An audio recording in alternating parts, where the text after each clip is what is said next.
रवींद्र धंगेकर चांगलेच पेटलेले आहेत.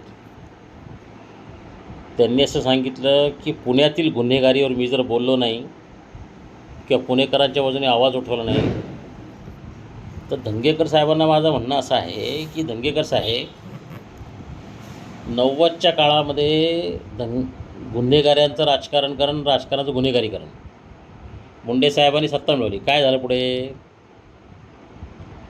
आणि राजकीय लोक कधीच गुन्हेगारी संपवू शकणार नाही, कारण राजकारणच मुळात गुन्हेगारांच्यावर चालतं. आता तुम्ही ज्या पक्षात राहिले ना काँग्रेसमध्ये, मग तुम्ही उद्धव ठाकरे, एकनाथ शिंदे, काय तुमचा नाही पुढचा प्रवास जो काही होईल, हे सगळेच गुन्हेगारीने पोचलेले आहेत ना. गुन्हेगारी कशी संपणार? अशा बातम्या देऊन, फोटो बाईट्स आणि पुणेकरांच्या बाजूने. पुणेकरांच्या बाजूने म्हणजे तुम्हाला पुणेकरांनी एकदा जिंकून दिलं, मग हरवलं. आता तुम्ही जास्त गडबड केली तर हे पुणेकरच तुम्हाला गुन्हेगार ठरवतील. मी इतकं चांगलं काम केलं देशासाठी, मला पुण्यातल्या लोकांनी गुन्हेगार ठरवलं, बरबाद केलं, बदनाम केलं. तुम्ही लय नका विश्वास ठेवू पुणेकरांवर. आणि पुण्यातली गुन्हेगारीचे धागेदोरे मुंबई आणि अंडरवर्ल्ड आणि दुबईपर्यंत गेलेले आहेत. कुठं कुठं तुम्ही जाणार? आणि तुम्हाला एक सांगू का धंगेकर, जो माणूस गुन्हेगारीविरुद्ध लढतो ना त्याला सगळे मिळून गुन्हेगार ठरवतात.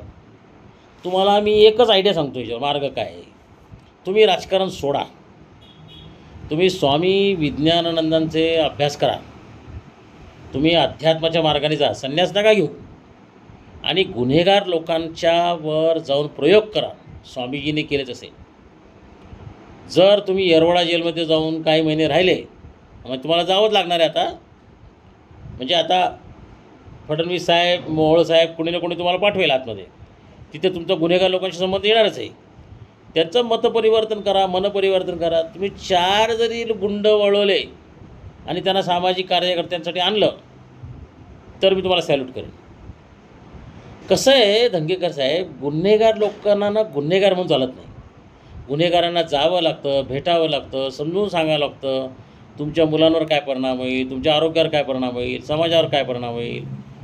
असं प्रेस कॉन्फरन्स घेऊन, फोटो व्हिडिओ काढून, एकाच माणसाला गुन्हेगार गुन्हेगार ठरवून. आता दाऊद इब्राहिमची शरद पवारचे संबंध असं म्हणून मुंडेंनी सत्ता मिळवली आणि ते म्हणाले दाऊदला फरफटत आणणार. आणि कुठं आणलं फरफटत? तो दाऊद तिकडं मजेतच आहे. असं नाही होत दंगेकर. तुम्ही लहान मुलासारखं हट्ट नका धरू बरं. आणि मीडियावाले आहेत ना, हेच तुमच्या विरुद्ध उद्या वाईट देतील.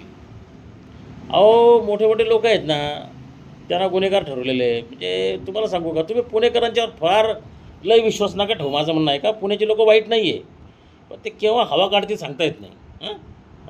पुण्याच्या लोकांना मी सरळ केलेलं आहे.